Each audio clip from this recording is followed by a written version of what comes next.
ఉపాసకుడికి ఇలాంటి పర్వకాలాలు తమ ఉపాసనా సిద్ధిని ఇంకా మెరుగుపరుచుకోవడానికి ఉపయోగించుకుంటూ ఉంటారు. అలా పూర్వం సంప్రదాయం నుంచి మన లోకంలో అమ్మవారి యొక్క తత్వ ఉపాసకులు 10 రకాల విద్యలను ఉపాసించి ఉన్నారు. ఇప్పటికీ కూడా లోకంలో భౌతికంగా కనబడినటువంటి మహామనీషులు వందల సంవత్సరాల నుంచి వేల సంవత్సరాల నుంచి జీవించి ఉన్నటువంటి చరిత్రలు మనకు కనబడుతూ ఉన్నాయి. వారిని ప్రత్యక్షంగా చూసినాము అని చెప్పి కొంతమంది తమ తమ జీవిత చరిత్రల్లో రాసుకున్నటువంటి నిదర్శనాలు కూడా ఇప్పటికీ కలియుగం అనుకుంటూ ఈ కాలంలో అసాధ్యం అనుకుంటున్నటువంటి మనబోటి సోమరితనం కలిగిన వారికి చాలా మంది నిదర్శనాలు చూపిస్తూ ఉన్నారు. అది ఎట్లా సాధ్యమవుతుంది అంటే అమ్మవారి యొక్క ఈ దశా మహావిద్యలను ఉపాసన చేసినటువంటి మహనీయులకు అసాధ్యం అంటూ ఏది ఉండదు. విశుద్ధానంద అనేటువంటి మహానుభావుడు అమ్మవారి యొక్క ఉపాసన చేస్తూ ఇప్పటికీ కూడా దాదాపు 3000 సంవత్సరాల నుంచి హిమాలయాలలో నివసిస్తూ ఉన్నట్టుగా కొంతమంది సిద్ధ పురుషులు తమ జీవిత చరిత్రలో రాసుకున్నటువంటి అంశం. అది సాధ్యమవుతుందా అంటే ఆ ఉపాసనా పరిక్రమలో నువ్వు వెళితే ఆ ప్రాథమిక దశ నీకు ప్రారంభమైతే దాని యొక్క తత్వం ఏమిటి, దాంట్లో ఉన్న రుచి ఏమిటి, దాంట్లో ఉన్న శక్తి ఏమిటో నీకు తెలుస్తుంది. ప్రారంభమే చేయకుండా ఇంట్లో కూర్చొని టీవీ పెట్టుకుని ఇది అసాధ్యమా ఇది సుసాధ్యమా అని ఇంట్లో చర్చలు పెట్టుకుంటే ఆధ్యాత్మికంగా నీ పరిపక్వత అనేది ఉండదు. లోకంలో అమ్మవారి యొక్క ఉపాసకులకు శక్తి ఉపాసకులకు అసాధ్యం అనేది ఉండదు. అలా ఈ దశమహావిద్యల్ని ఉపాసించి అనేక మంది నేటికి కూడా తమ సాధనను కొనసాగిస్తూ ఉన్నటువంటి సన్నివేశాలు కనబడుతూ ఉన్నాయి. తార, కాళీ, త్రిపుర సుందరి, భువనేశ్వరి, భైరవి, చిన్నమస్త, ధూమవతి, బగలాముఖి, మాతంగి, కమల. రామకృష్ణ పరమహంస గారు అనేకమైనటువంటి సిద్ధులు పొందినటువంటి మహానుభావుడు. మన ఆంధ్రదేశంలో తెనాలి పట్టణంలో ఉన్నటువంటి రామకృష్ణ మహాకవి కూడా అమ్మవారి యొక్క దశమహావిద్యల్లో కాళీ ఉపాసన చేసినటువంటి మహానుభావుడు. ఇంకా కొంచెం ముందుకు వెళ్ళినట్టయితే కాళిదాస మహాకవి ఈ దశమహావిద్యల్లో కాళీ విద్యను పట్టుకొని అద్భుతమైన అఖండమైనటువంటి జ్ఞానాన్ని సంపాదించినటువంటి మహానుభావుడు. ఈ 10 మహావిద్యల్లో ఆయా దేశాలలో ఆయా కాలానుగుణంగా కొంతమంది ఉపాసకులు కొన్ని విద్యలను పట్టుకొని ఉన్నారు. ఆ సంప్రదాయం ఇప్పటికీ కొనసాగుతూ ఉన్నది. ఈ దశమహావిద్యల్లోనే ఒక విద్య శ్రీ విద్య. ఆ శ్రీ విద్యా సంప్రదాయం మన ప్రాంతంలో ఎక్కువగా ఉన్నది, మన తెలంగాణ ప్రాంతంలో. అలాంటి ఉపాసకులు ఇప్పటికీ కొనసాగుతూ ఉన్నారు. ఈ 10 మహావిద్యల్లో చిట్ట చివరి విద్య కమల అని పేరు. కమల, కమలాత్మిక. ఇంతవరకు మనము సహస్ర కమలములతో పూజ అర్చన చేసినాం అమ్మవారికి. ఏ అమ్మవారికి అర్చన చేసినాం? కమలా విద్యకు అధిష్టాన దేవతగా ఉన్నటువంటి కమలాత్మిక అయినటువంటి లక్ష్మీమాతకు అర్చన చేసినాం. దశమహావిద్యల్లో ఒక మహావిద్య పేరు కమల, పద్మము. అందుకే ఈ కమలాత్మిక విద్యకు అధిష్టాన దేవతగా నిలబడ్డటువంటి ఆ తల్లి చేతుల్లో కూడా పద్మప్రియే పద్మిని పద్మహస్తే పద్మాలయే పద్మదలాయతాక్షి. అంతా పద్మంతోటే కమలంతోటే లింకు ఉన్నది. చేతుల్లో పద్మం ఉన్నది, ఆవిడ ఉన్నది పద్మమే. ఆవిడ నేత్రాలు కూడా పద్మము లాంటి నేత్రాలు. ఇవన్నీ పద్మముతో ఎందుకు లింకు పెట్టినారు అంటే భౌతికంగా మనకు చూపించడానికి ఒక రూపం, దాని వెనకాల శక్తి కమలాశక్తి, కమలాత్మిక విద్య. ఆ విద్యకు అధిష్టాన దైవం. ఆ విద్యా ఉపాసకులకి అసాధ్యమంటూ ఉండదు అని చెప్పి శాస్త్రం చెబుతూ ఉన్నది.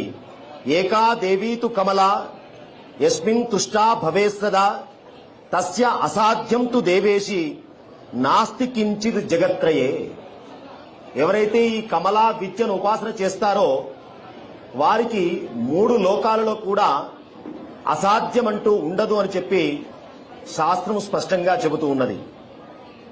ఈ కమలాత్మిక విద్య యొక్క అధిష్టాన దేవత అయినటువంటి ఆ తల్లి స్వరూపం ఎట్లా ఉంటుంది అంటే, అమ్మవారి 2 చేతుల్లోపట పద్మాలు పట్టుకొని ఉంటుంది.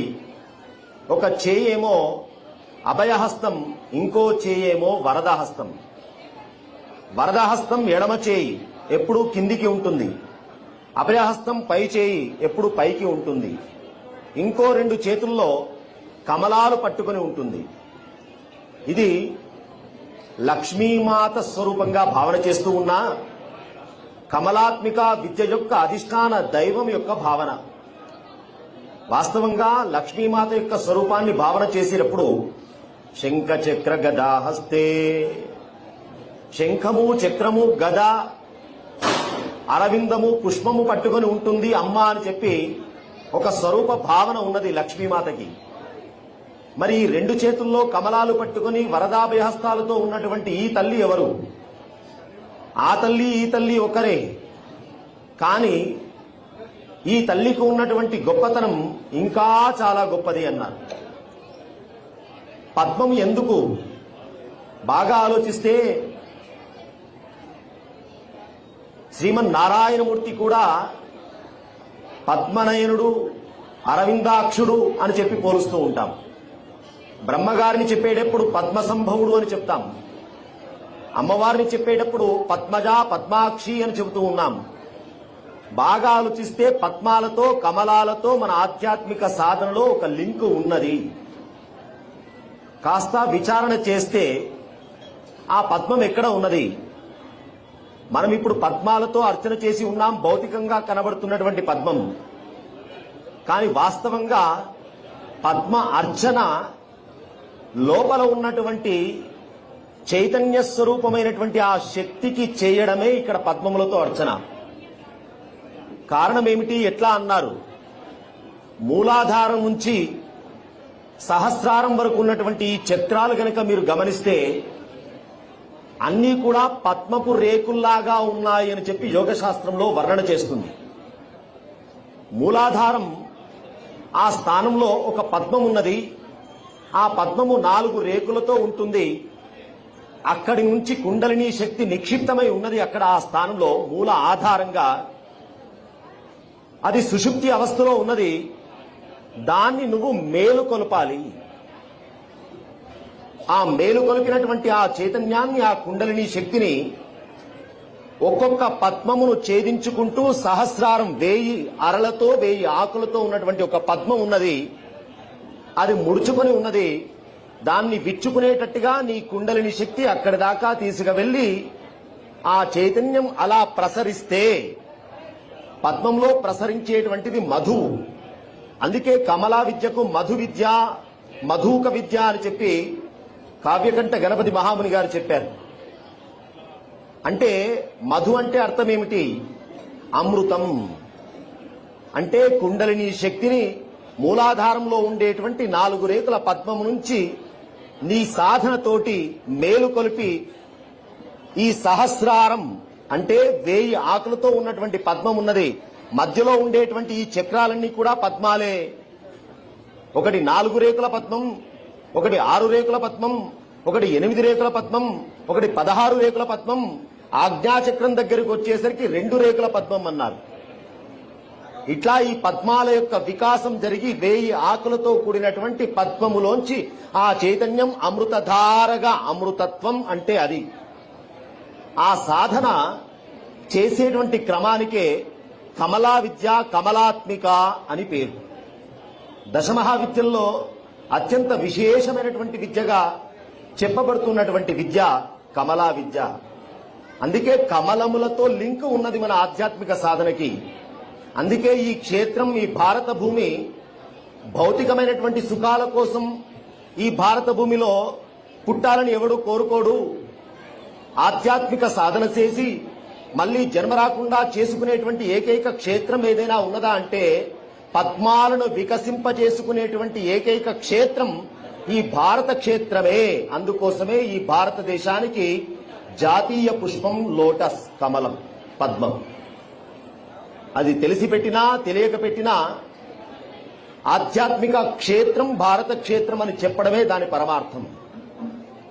అందుకే లక్ష్మీమాతను ఆరాధన చేసేటువంటి క్రమం కూడా కమలములతోటే లింక్ అయి ఉన్నది. ఈ కమలా విద్య పూర్వము దదీచి మహర్షి వారు ఉపాసన చేసినట్టుగా పురాణాల్లో కనబడుతుంది. ఈ కమలా విద్య యొక్క గొప్పతనం ఏమిటి అన్నారు. ఆయన శరీరంలో కమలా విద్య ఎవరైతే ఉపాసన చేస్తారో వారికి శారీరకమైనటువంటి ఏ రకమైన ఈతి బాధలు ఉండవు. భూర్జపత్రే సమాలిఖ్య రోచనా కుంకుమేనతు భక్త్యా సంపూజయేత్యస్తు గంధ పుష్పాక్షతైస్తత ధారయే దక్షిణే బాహౌ పురుషః సిద్ధికాంక్షయా యోషితు వామభుజే ధృత్వా సర్వసౌఖ్యమయీ భవేత్. ఈ కమలాత్మిక విద్య ఏ విద్య అయినా ఆచార్య సంప్రదాయబద్ధంగానే నేర్చుకోవాలి. శక్తి ఎప్పుడు కూడా సంప్రదాయ కులేశ్వరి. సంప్రదాయం సమ్యక్ ప్రధానం. ఇష్టం వచ్చినట్టుగా నేను నేర్చుకుంటా అంటే అది విద్య యొక్క ఉపాసన యొక్క క్రమము కాదు, దానికి ఫలితం ఉండదు. సంప్రదాయేశ్వరి, అమ్మవారికి సంప్రదాయేశ్వరి అని పేరు. సమ్యక్ ప్రధానం అంటే ఇదివరకు ఆ విద్య ఉపాసించిన వాడు నీకు ఆ విద్యను పరీక్షించి ఇస్తే తప్ప ఆ శక్తి నీలో నిలబడదు. అందుకే విద్యలు ఇష్టం వచ్చినట్టుగా, మంత్రాలు ఇష్టం వచ్చినట్టుగా స్వీకరించడానికి లేదు, ఇవ్వడానికి లేదు. గురువులకి ఎంతో పరీక్ష ఉంటే తప్ప మంత్ర స్వీకారం, మంత్ర దానం అనేది చేయలేరు గురువులు. అలాంటి కమలా విద్య అతి సులభంగా లోకమందరికీ అందడం కోసం పరమేశ్వరుడు ఆ మంత్ర భాగాన్ని, దాంట్లో ఉండే శక్తినంతా ఒక స్తోత్రంలో పెట్టేసినారు. స్తోత్రానికి మంత్రానికి తేడా ఉన్నది. స్తోత్రము అధికారికమైన భేదం లేదు. చక్కగా అందరూ శుచితో ఆ స్తోత్రాన్ని పఠించవచ్చు. కానీ మంత్రాన్ని దగ్గరికి వచ్చేసరికి చాలా నియమాలు, నిష్టలు, శారీరక, మానసిక చాలా ఉంటాయి. అందుకే విష్ణు సహస్రనామ స్తోత్రం పారాయణం చేయడం ఎవరైనా చేయవచ్చు. కానీ విష్ణువు యొక్క ద్వాదశాక్షరి మంత్ర జపం చేయాలన్నా, అష్టాక్షరి మంత్ర జపం చేయాలన్నా ఒక సంప్రదాయబద్ధమైనటువంటి గురువు యొక్క ఉపదేశం ద్వారానే స్వీకరించాలి. దానికి అది ఫలితం ఉంటుంది. కాబట్టి స్తోత్రానికి మంత్రానికి తేడా ఉన్నది.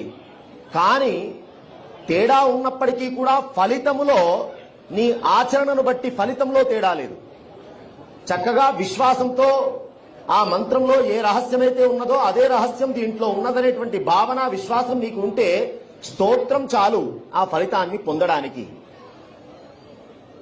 అలా కమలా విద్య యొక్క అద్భుతమైనటువంటి శక్తిని శంకరుడు ఒక అద్భుతమైనటువంటి స్తోత్రంలో పెట్టినారు. రుద్రయామిలం అనేటువంటి ఒక శాస్త్రం ఉన్నది. ఆ శాస్త్రంలో పరమేశ్వరుడు ఉపదేశం చేస్తూ ఉన్నాడు సాక్షాత్తు. అక్కడ చెప్తున్న మాట ఏమిటంటే భూర్జపత్రే సమాలిఖ్య రోచనా కుంకుమేనతు భక్త్యా సంపూజయేత్యస్తు గంధ పుష్పాక్షతైస్తత. ఇప్పుడు నేను చెబుతున్నటువంటి ఈ స్తోత్రాన్ని, ఈ కమలాత్మిక విద్య యొక్క దివ్యమైనటువంటి మహిమాన్వితమైన స్తోత్రాన్ని చక్కగా ఎవరైతే బూర్జపత్రం పైన రాసి, కుంకుమతో, సుగంధమైనటువంటి ద్రవ్యాలతో రాసి ఆ ఆకును పురుషుడు కుడి భుజానికి, స్త్రీలు ఎడమ భుజానికి గనక కట్టుకున్నట్టయితే వారికి అసాధ్యమంటూ ఉండదయ్యా.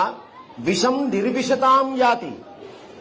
వారి శరీరానికి విషం అనేది గనక తాకితే నిర్విషతాం యాతి, నిర్విషం అయిపోతుంది. అగ్నిర్యాతి చ శీతతాం. అగ్ని అనేది దహన స్వభావం కలిగినది అయినప్పటికీ కూడా వాళ్ళ శరీరాలను ఆ అగ్ని దహించలేదు అన్నారు. శత్రువో మిత్రతాం యాతి, శత్రువులంతా మిత్రులుగా సరెండర్ అయిపోతారు అని చెప్తున్నారు. స్తవస్యాస్య ప్రదాత, అలాంటి దివ్యమైనటువంటి కమలాత్మిక అనేటువంటి స్తోత్రాన్ని సాక్షాత్తు శంకరుడు ఉపదేశం చేసి ఉన్నారు. ఇక స్తోత్రానికే ఇంత ఫలితం ఉంటే ఆ మంత్రాన్ని సంప్రదాయబద్ధంగా స్వీకరించినటువంటి ఆ విద్యను స్వీకరించిన వారి యొక్క ఫలితం ఎలా ఉంటుందంటే, ఇప్పటికీ కూడా హిమాలయాలలో ఆ దశ మహావిద్యలను ఉపాసన చేస్తూ వందల సంవత్సరాల నుంచి చిరంజీవులుగా ఉన్నటువంటి సిద్ధ పురుషులు ఈ క్షేత్రంలో ఉన్నారు, గుప్తంగా ఉన్నారు. అలాంటి సిద్ధ పురుషుల్ని చూసినటువంటి చరిత్రలు కూడా ఇప్పటికీ మనకు కనబడుతూ ఉన్నాయి. కొంతమంది మహనీయులను ఆశ్రయించి ఉంటే వాళ్ళ జీవిత చరిత్రలో. పూర్వము దదీచి మహర్షి ఉపాసన చేసినాడు. ఎంత గొప్పదో చూడండి కమలాత్మిక విద్య. ఇంతవరకు మనం చూసి ఉన్నాం. పారాయణం చేస్తే చూస్తే ఆ అమ్మ యొక్క అనుగ్రహం ఎంత గొప్పగా ఉంటుందో ఈ కథలో మనం తెలుసుకోబోతూ ఉన్నాం. వృత్రాసుడని ఒక మహా రాక్షసుడు దేవతలందరినీ బాధ పెడుతూ ఉంటే దేవతలంతా శ్రీ మహావిష్ణువు దగ్గరికి వెళ్లారు. స్వామి ఉపాయం చెప్పండి, వృత్రాసుడి యొక్క సంహారం జరగాలి అంటే శ్రీ మహావిష్ణువు అన్నారు, వృత్రాసుడు సామాన్యుడు కాడయ్యా, మామూలు రాక్షసుల్ని కొట్టినట్టుగా వృత్రాసుడిని కొడదామంటే యుద్ధంలో చచ్చేవాడు కాదాయన. కారణం ఏమిటంటే ఆయన నా ఉపాసకుడు, రాక్షసుడే కావచ్చు కానీ నా భక్తుడు. నా భక్తుడు కాబట్టి నా అనుగ్రహం వల్ల వాడు శక్తివంతుడైపోయినాడు, వాడిని కొట్టడం మీ వల్ల కాదు. స్వామి మరి ఎట్లా అంటే దానికి ఉపాయం చెప్తూ ఉన్నాను. ఏం ఉపాయం? దదీచి మహర్షి దగ్గరికి వెళ్ళండి. దదీచి అని మహానుభావుడున్నాడు. ఆయనకు అశ్వశిరం అనే విద్య తెలుసు. దానికే మధుక విద్య, కమలా విద్య అన్నారు కావ్యకంఠ గణపతి మహాముని. ఆయన దశమహావిద్యల పైన ఇప్పటి భాషలో చెప్పాలంటే రీసెర్చ్ చేసి మంత్ర రహస్య రత్నావళి అని చెప్పి ఒక గ్రంథాన్ని కూడా వెలువరించి ఉన్నారు. దదీచి మహర్షి దగ్గరికి వెళ్లి ఆయన యొక్క వెన్నె పూస, వెన్నె ఎముకలు ఉంటాయి కదా, ఆ వెన్నె ఎముకను అడగండి. అది మేమేం చేసుకుంటామండి, ఏదో రాక్షసుని చంపడం కోసం మీ దగ్గరికి ఉపాయం చెప్పండి అని వస్తే ఒక పంతులు గారి దగ్గరికి పోయి ఆయన వెన్నెముక పట్టుకొని రండయ్యా అని చెప్తూ ఉన్నారు. దానికి దీనికి ఏమిటయ్యా సంబంధం అంటే శ్రీ మహావిష్ణువు చెప్తారు, ఆయన శరీరము మాంసమయమైన శరీరం కాదయ్యా, ఆయన శరీరము మంత్రమయమైన శక్తి క్షేత్రం. ఇది జీవుడు శరీరాన్ని తయారు చేసుకోవలసిన అంశం.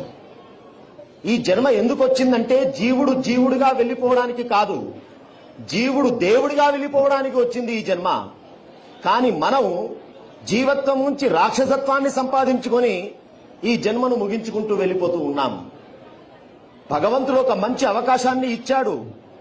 ఏ జీవికి పశుపక్షాదుల్లో లేనటువంటి అద్భుతమైనటువంటి ఒక క్షేత్రం, ఒక ఉపాధి, ఒక శరీరం 83,99,999 ఉపాధుల కంటే కూడా విభిన్నమైన, విలక్షణమైన, విచక్షణతో కూడినటువంటి శక్తి క్షేత్రం నీకు ఇచ్చాడు. ఎంత శక్తి నింపుతావో నింపరా, ఎన్ని దివ్య శక్తుల్ని నీ శరీరంలో నింపుకుంటావో నింపుకో అని చెప్పి పరమాత్మ మనందరినీ పంపించాడు. కాబట్టి ఈ శరీరం దివ్యమయం కావాలి. దివ్యమయం కావాలంటే ఎప్పుడు దివ్య సంబంధం ఉండాలి. దివ్యమయమైనటువంటి పురుషులతో, సాధు పురుషులతో సాంగత్యం ఉండాలి. దివ్యమైనటువంటి క్షేత్రాలలోనే ఈ శరీరం తిరుగుతూ ఉండాలి. ఎక్కడ తిరిగితే అక్కడ అంటుకుంటుంది కదా వైరస్. అట్లాగే దివ్యమైనటువంటి క్షేత్రాలలో, దివ్యమైనటువంటి మహాపురుషుల యొక్క సన్నిధానంలో వెళ్తే ఈ శరీరం కూడా దివ్యమయం అయిపోతుంది. ఎప్పుడు శరీరం దేవాలయంగా మారుతుందో అప్పుడు రాక్షసీ శక్తులు, ఆసురీ శక్తులు, తామసీ శక్తులు రావడానికి ఉండవు. ఏ శక్తులు వస్తాయి? మనలో దివ్యమైనటువంటి శక్తులు వస్తాయి. అప్పుడు ఏమవుతుందో తెలుసునా? జపో జల్పహ, అతడు మాట్లాడితే ఆ మాట సిద్ధిస్తుంది. ఆయన చూస్తే ఆ చూపుకు ఒక పవర్ ఉంటుంది. ఆయన చేతితో తాకితే ఆ చేతికొక శక్తి ఉంటుంది. అలా మార్చుకోగలగాలి. మార్చుకోలేమా? మార్చుకోగలము. సోమరితనాన్ని వదిలిపెట్టగలిగితే. ఆధ్యాత్మిక సాధనలో మొట్టమొదటి శత్రువు సోమరితనం. మీరు ఏ విద్యను సంపాదించాలన్నా మొట్టమొదలు వదిలిపెట్టాల్సింది సోమరితనమే. మీరు ఆధ్యాత్మిక విద్య కావచ్చు, లౌకికమైన విద్య కావచ్చు. 9 గంటలకు లేచి 10 గంటలకు లేచి నేను చదువుతా అంటే ఏ చదువు రాదు. అలాగే ఆధ్యాత్మిక సాధనలో కూడా శారీరకమైనటువంటి సుఖాల కంటే, మానసికమైనటువంటి ఇంద్రియ సుఖాల కంటే మనం ఏ లక్ష్యమైతే పెట్టుకున్నామో ఆ లక్ష్యం వైపుకు బుద్ధి పెట్టేటట్టుగా మన సాధన చేయగలగాలి. దధీచి మహర్షి దగ్గరికి వెళ్ళండి, ఆయన వెన్నెముక అడగండి. వెన్నెముక వల్ల ఏం లాభమయ్యా? అది వెన్నెముక కాదురా అబ్బాయి. మనిషి శరీరం లోపట కొన్ని శక్తి కేంద్రాలు ఉన్నాయి. దాన్ని ఇప్పటి భాషలో పవర్ పాయింట్స్ అంటారు. ఆక్యుపంక్చర్ చేసే వాళ్ళకి తెలుస్తూ ఉంటుంది ఎక్కడెక్కడ పవర్ పాయింట్స్ ఉంటాయో. అట్లాగే మన శరీరం మొత్తం కూడా యోగ శాస్త్ర ఉపాసకులకు తెలుస్తుంది. శరీరంలో ఒక్కొక్క పార్టులో ఎట్లా శక్తిని మనము స్వీకరించవచ్చు. అలాగే ఆ వెన్నెముక మొత్తం కూడా ఆధ్యాత్మికమైనటువంటి మాంత్రికమైన శక్తితో ఉన్నది. అది వెన్నెముక కాదు. కాబట్టి మీరు వెన్నెముక తీసుకువచ్చి ఒక అద్భుతమైన ఆయుధం తయారు చేసుకోండి. ఆ మంత్ర శక్తితో, అది ఆయుధం కాదు, ఆయుధంలాగా కనబడుతున్నది కానీ అదొక మంత్ర శక్తి. ఏ మంత్ర శక్తి? దధీచి యొక్క అనుష్ఠాన శక్తి, దధీచి యొక్క తపస్సు యొక్క శక్తి. ఆ శక్తి మీరు ఆయుధంగా తయారు చేసుకుని కొడితే తప్ప వృత్రాసురుడు చావడు. ఈ విషయం తెలిసింది. ముందుగానే ఇంద్రుడు వెళ్ళాడు. వాస్తవంగా నారాయణుడు చెప్పడం కంటే ముందే ఈ విషయం గ్రహించి ఇంద్రుడు ఒక మారు వెళ్ళాడు ఆయన దగ్గరికి. వెళ్తా అంటే నీకు విద్యనివ్వనయ్యా అన్నాడు ఆయన. కారణం, ఎప్పుడు కాని విద్యా ప్రదానం చేయాలంటే విద్యార్థికి కొన్ని లక్షణాలు ఉండాలి. ఈ విద్య వాడు లోకానికి క్షేమంగా ఉపయోగిస్తాడా, తన స్వార్థానికే ఉపయోగించుకుంటాడా, ఇలాంటివి కొన్ని పరిశీలించిన తర్వాత మట్టికే విద్యను ఉపదేశం చేస్తారు గురువులు. ఇంద్రుణ్ణి పక్కన పెట్టేసినాడు. కానీ బాగా బతిమిలాడితే కొంతమంది ఉంటారు కదా, ఎట్లాగైనా పని ముగించుకోవాలంటే అయ్యా నువ్వు ఇంద్రుడివి చంద్రుడివి అంటారు, స్తోత్రాలు చేస్తూ ఉంటారు. పని అయిపోయిన తర్వాత కార్యాంతే విసర్జయేత్, పని అయిపోయిన తర్వాత దేవుణ్ణి కూడా మనం విసర్జన చేస్తూ ఉన్నాం. అంత స్వార్థం ఉన్నది మనకు. కాబట్టి పని కాగానే అట్లాగే ఇంద్రుడు వచ్చాడు దధీచి దగ్గరికి. అయ్యా విద్య కావాలి. బాగా బతిమిలాడితే విద్య ఇచ్చాడు. ఇచ్చిన తర్వాత ఆయన ఏం చేసినాడు, ఈ విద్య ఇంతవరకు ఎవరికైనా ఉపదేశం చేసినారా అని అడిగినాడట. లేదయ్యా నీకే మొట్టమొదలు అన్నాడు. అయితే ఒక మాట చెప్తున్నాను గురువు గారు, ఇచ్చేది ఇచ్చినారు, ఇంకా ఎవరికి ఇవ్వడానికి వీల్లేదన్నాడు ఆయన. గురువు గారు కండిషన్ పెట్టడం కాదు, శిష్యుడే కండిషన్ పెట్టినాడు ఇక్కడ. నాకు ఇచ్చినావు కదా, ఇక నాతో పాటే, నాకు నీకు మట్టికే, ఇంకొకరికి విద్య ఇవ్వడానికి వీల్లేదు. ఇస్తావా నీ శిరస్సు కత్తిరిస్తాను అన్నాడు. గురువు గారిని బెదిరించాడు. అప్పుడప్పుడు శిష్యుల్లో విద్యార్థుల్లో ఇట్లాంటి కేటగిరీ కూడా ఉంటారు. అందుకే జాగ్రత్తగా ఉండాలి విద్యాదానం జ్ఞానదానం చేసేటప్పుడు. ఇంద్రుడా విద్యను స్వీకరించాడు, మళ్ళీ ఇంకొకరికి ఇస్తే మాత్రం జాగ్రత్త అని హెచ్చరించిపోయినాడు. అశ్విని దేవతలని చెప్పి ఇద్దరున్నారు జంట. వాళ్ళిద్దరూ కూడా దధీచి మహర్షి దగ్గరికి వచ్చి, అయ్యా మీ దగ్గర ఒక అద్భుతమైన విద్య ఉన్నదట కదా, ఆ విద్యను మాకు ఉపదేశం చేస్తే మేము లోకానికి క్షేమం చేసే వాళ్ళం అవుతాం. మా దగ్గర వైద్య శాస్త్రం తెలుసు, ఆ వైద్య శాస్త్రానికి మీరిచ్చే విద్య కూడా తోడైతే లోకంలో ఉపాసకులకి భక్తులకి ఎటువంటి అనారోగ్యం రాకుండా, ఎటువంటి అసౌకర్యం కలగకుండా మేము చేస్తాం, ఆ విద్యను మాకు ఉపదేశం చేయండి అన్నారు. పాపం వీళ్ళ ఉద్దేశం మంచిదే, ఇక్కడ స్వార్థం లేదు. కానీ ఇంద్రుడి భయం ఉన్నది లోపల. అయ్యా ఇంద్రుడు ఈ విద్యను స్వీకరించి మాకు కండిషన్ పెట్టినాడు, నియమం పెట్టినాడు, ఈ విద్య ఎవరికైనా ఉపదేశం చేస్తే తలకాయ తీసేస్తా అన్నాడు.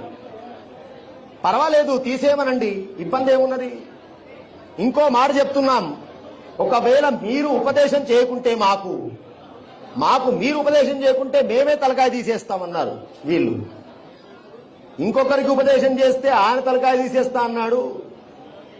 ఉపదేశం మాకు చేయకుంటే మీ తలకాయ మేం తీసేస్తా అంటున్నారు వీళ్ళు. అదేమిటయ్యా విద్య ఇవ్వకుండానే మీకు ఇంత అహంకారం? అయ్యయ్యో అంత పెద్ద మాట కాదు స్వామి, మీకు ఇంద్రుడి భయం ఉన్నదని తెలిసే మేము ఈ మాట మాట్లాడుతున్నాం.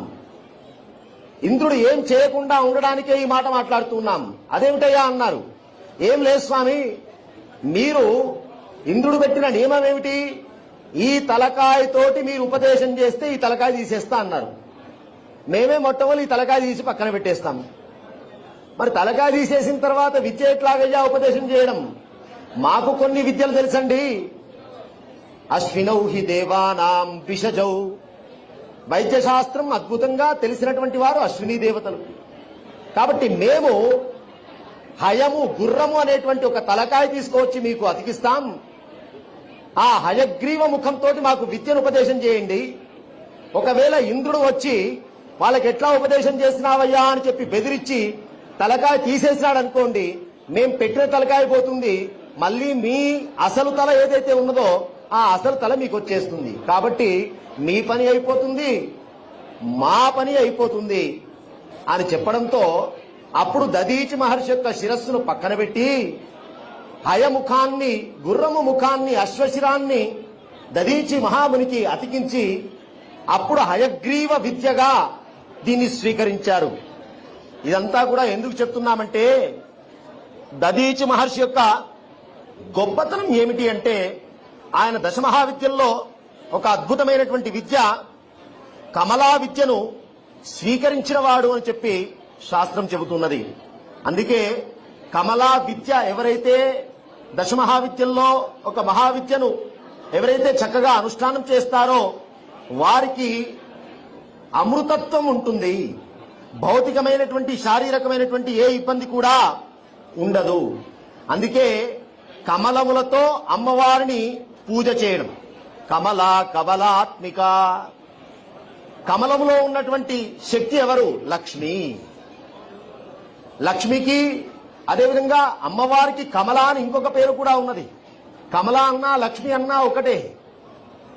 అమ్మవారికి ఒకటి వరదహస్తం, ఒకటి అభయహస్తం. వరదహస్తమేమో కిందికున్నది, అభయహస్తమేమో పైకున్నది. రెండు చేతుల్లో పద్మాలు ఉంటాయి. ఈ పద్మాల యొక్క సంకేతం ఏమిటంటే ఆధ్యాత్మిక సాధన చేసుకోవడం కోసం చూపించినటువంటి పద్మం ఇది. అదొక సంకేతం. ఇంతకుముందు మనం చెప్పుకున్నాం, మనలో ఉండేటువంటి పద్మంలో ఉండే శక్తిని మేలుకొల్పడమే. అందుకే యోగ శాస్త్రంలో ధ్యానం చేసినప్పుడు బాగా ఆలోచించండి, పద్మాసనం వేయమంటారు. అనేక ఆసనాలు ఉన్నప్పటికీ కూడా ధ్యానానికి కానీ జపానికి కానీ పద్మ ఆసనం పెట్టినారు. అంటే అర్థము ఆ స్థితిలో మనము మన కుండలిని శక్తిని, చైతన్య శక్తిని మనం మేలుకొల్పుకునేటువంటి అవకాశం మనకు సులభంగా ఏర్పడుతుంది అని చెప్పి ఆ ఆసనానికి పద్మ ఆసనం అని పేరు. అందుకే అమ్మ కుండలిని శక్తి, మనలో ఉండేటువంటి కుండలిని చైతన్యమే అమ్మ. కాబట్టే అమ్మ పద్మాసనంలో కూర్చొని ఉన్నది. పద్మాసన సంస్థితాయై నమో నమః. పద్మాసనంలో కూర్చొని ఉన్నది. ఒక చేతిలో అభయహస్తం, ఇంకో చేతి వరదహస్తం. వరదహస్తం ఎప్పుడు కూడా ఎడమ చేయి కిందికి ఉంటుంది, అభయహస్తం ఎప్పుడు కూడా పైకి ఉంటుంది. వరదహస్తం ఎప్పుడు కిందికి ఎందుకు ఉంటుంది అన్నారు? ఇక్కడి నుంచి పోవడం కాదు, వరాలు పైనుంచి కిందికే రావాలి. కాబట్టి వరదహస్తం ఎప్పుడు కూడా కిందికే ఉంటుంది. ఇక అభయహస్తం పైకి ఎందుకు ఉంటుంది అన్నారు? అభయం అంటే భయం లేకుండా ఉండడం, వచ్చింది పోకుండా ఉండాలి. ప్రతి వాడికి ఏం భయం అయ్యా అంటే వచ్చింది రావాలి, వచ్చింది పోకూడదు. మొట్టమొదటి కోరిక అన్ని మనకే రావాలి, రెండవ కోరిక వచ్చినవి పోకూడదు, ఇదో భయం. కాబట్టి వస్తాయి, పోకుండా ఉంటాయి. ఈ రెండు కూడా నేనే చూసుకుంటానయ్యా, నన్ను ఉపాసన చేస్తే అని చెప్పి అమ్మవారు వరదహస్తంతో అభయహస్తంతో అనుగ్రహిస్తూ ఉన్నది ఆ తల్లి. ఆ తల్లికే లక్ష్మి అని పేరు పెట్టినారు. లక్ష్యతే, లక్ష్యము అంటే రెండు రకాల అర్థం ఉన్నది. ఒకటి లక్ష్యం, మనం చాలా సులభంగా అర్థం చేసుకోవచ్చు. లక్ష్యం, లక్ష్యం అనేటువంటి పదం మనం వాడుతూ ఉన్నాం. లక్ష్యం అంటే లక్ష్మీమాత యొక్క శక్తి. లక్ష్యమని దేన్ని అంటాం అంటే అటువైపు చూస్తూ ఇటువైపు చూస్తే నీకు లక్ష్యం లేదురా అంటాం. అంతేనా కాదా? లక్ష్యం అంటే అర్థం ఏమిటి? ఏకీకృతమైనటువంటి చూపు. ఏకీకృతమైనటువంటి చూపు ఏ స్థానంలో ఉంటుందో దాన్ని లక్ష్యం అంటాం. కాబట్టే ఏకీకృతం, మనస్సును ఏకీకృతం చేసేటువంటి దివ్యమైన శక్తి కేవలం అమ్మ యొక్క చూపుల ద్వారా మాత్రమే సాధ్యమవుతుంది. కాబట్టే అమ్మకు లక్ష్మి అని పేరు. లక్ష్మి అంటే చూసేటువంటిది అనే అర్థం. ఆమె చూపుకే ప్రాధాన్యం ఉన్నది. చల్లని చూపు కలిగినటువంటిది తల్లి. అమ్మా, నీ చూపు మా మీద పడితే చాలు. అంగం హరే పులక భూషణ ఆశ్రయంతి బృంగాంగనే వముకులాభరణం తమాలం. శంకర భగవత్పాదులు, శంకరాచార్యుల వారు అమ్మవారి యొక్క అనుగ్రహము, అయ్యా ఇది కలికాలం కదా, కలియుగం కదా, సాధ్యమవుతుందా అంటే శంకరాచార్యుల వారు ఎన్ని సంవత్సరాల చరిత్ర అండి. సాధనలో అసాధ్యం లేదు. తల్లిని పిలిచేటట్టుగా మనం పిలవగలిగితే తల్లి రాకుండా ఉంటుందా? కానీ తల్లిని మర్చిపోయి మనం తిరుగుతూ ఉన్నాం కాబట్టి, అమ్మ ఉన్నదనేటువంటి భావనే మనం మర్చిపోయి ఉన్నాం కాబట్టి, ఆ అమ్మ మనల్ని జాగ్రత్తగా కాపాడడం కోసం ఎదురు చూస్తున్నది, ఎప్పుడు పిలుస్తాడా అని చెప్పి. ఆ భావమే మనలో లేదు కాబట్టి, అమ్మకు వినబడేటట్టుగా పిలిచే శక్తి నీ దగ్గర లేదు కాబట్టి మనం ఈ రకమైనటువంటి భౌతికమైన, ఈ ప్రాపంచికమైనటువంటి స్థితిలో దుఃఖాల వలయంలో తిరుగుతూ ఉన్నాము. అందుకే అమ్మను ప్రార్థన చేస్తూ ఉన్నారు శంకర భగవత్పాదులు. భిక్షాటకు బయలుదేరాడు 6 ఏళ్ల పిల్లవాడు. భిక్షాపాత్ర పట్టుకొని ఒక బ్రాహ్మణ స్త్రీ ఇంటికి వెళ్లారు. ఆ బ్రాహ్మణ కుటుంబం చాలా కడు పేద కుటుంబం. భిక్షాపాత్ర పట్టుకొని వచ్చాడు. భవతి భిక్షాం దేహి భైక్షేణ బ్రహ్మచర్యం చరీత. భిక్షాపాత్ర పట్టుకొని వేద విద్యను అభ్యాసం చేయాలి అని చెప్పింది శాస్త్రం. సుఖాలతో విద్య రాదు, కష్టంతోటే విద్య. పూర్వకాలం గురుకులంలో విద్యాభ్యాసం ఏసీల్లో జరగలేదు. అడవుల్లో ప్రాకృతికమైనటువంటి సహజ సిద్ధమైనటువంటి వాతావరణంలో గురువుగారు శిష్యుల్ని అనే ఊర్లోకి వెళ్లి, ఇగో పాత్ర ఇస్తూ ఉన్నా, గిన్నె ఇస్తూ ఉన్నా, ఈ భిక్షాపాత్ర పట్టుకొని అడుక్కొని వచ్చి తినండిరా, ఆ తీసుకువచ్చిన దాంట్లో నాకు కూడా కాస్త పెట్టండిరా, ఇట్లా చదువు విద్యా విధానం కొనసాగింది. కాబట్టి సుఖార్తి చే త్యజేత్ విద్యాం. సుఖాలు ఉంటే జ్ఞానం అనేది రాదు. అంతే ఆధ్యాత్మిక లౌకికమైనటువంటి సుఖాలున్నా లౌకికమైన విద్యలు రావు. ఇక ఆధ్యాత్మిక సాధనలో కూడా ఎంత కృషించి ఉంచాలి ఈ శరీరాన్ని. ఎందుకంటే ఈ బాడీ ఇక్కడి నుంచి కాదు, ఈ బాడీ రావడానికి పూర్వ చరిత్ర ఉన్నది.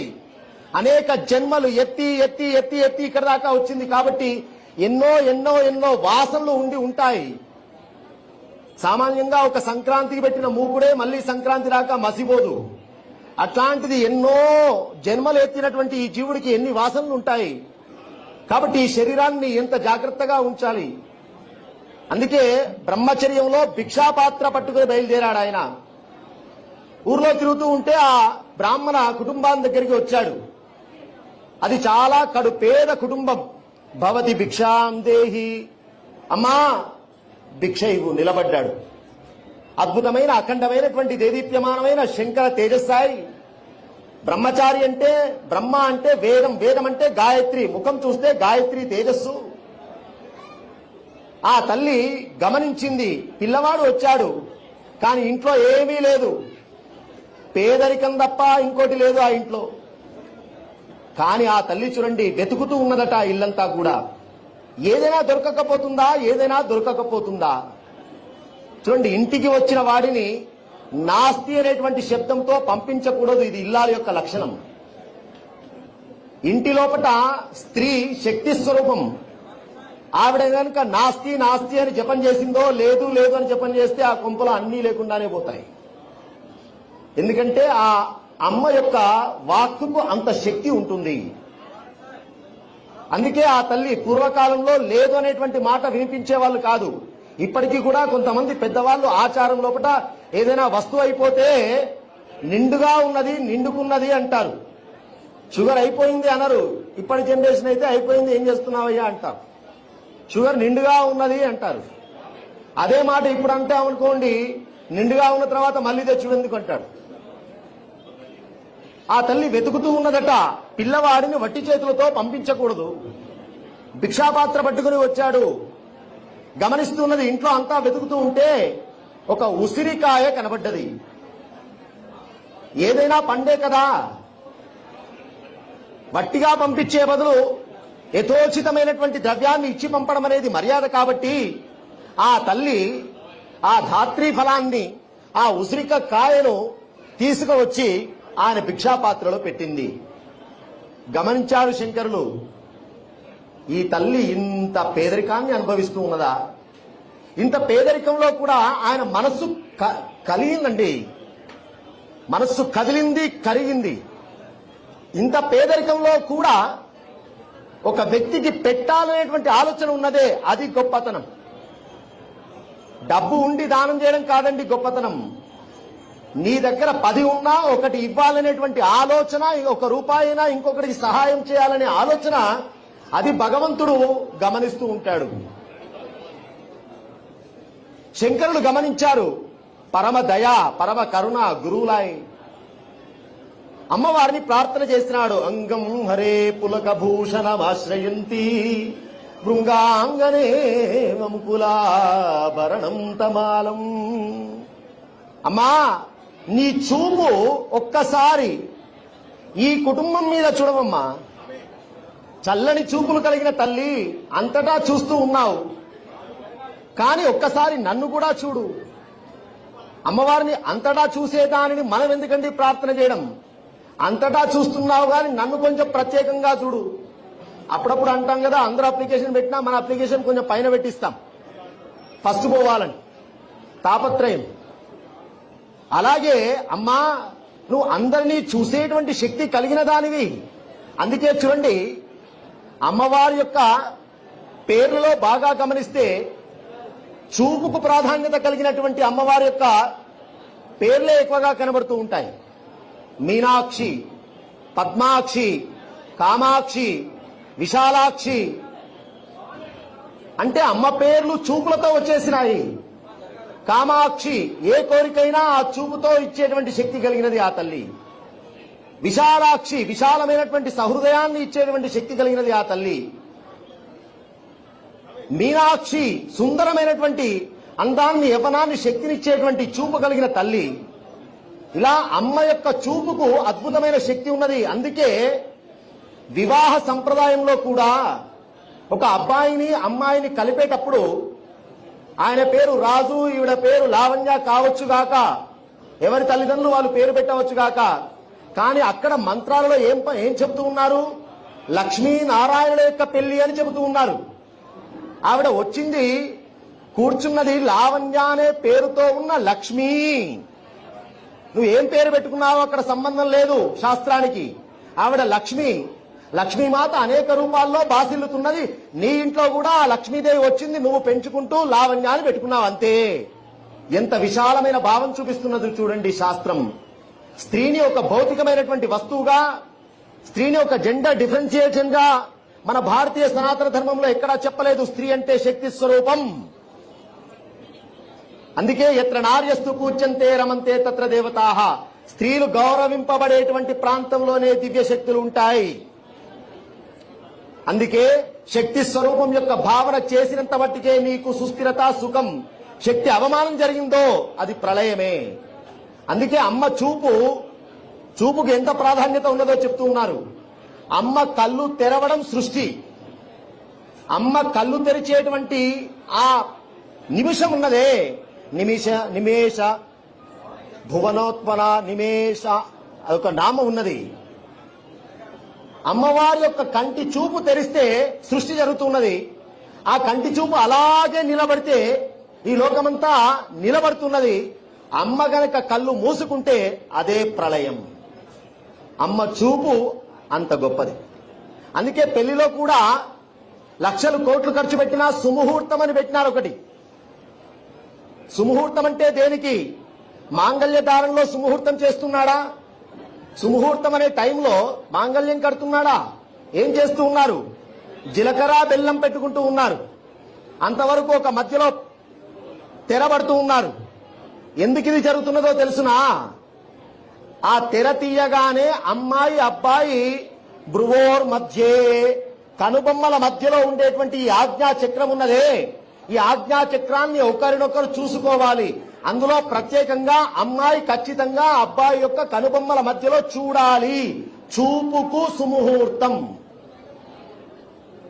ఆ చూపు ఆ టైం లోపల ఫోటోగ్రాఫరో వీడియోగ్రాఫరో పోయిందనుకోండి.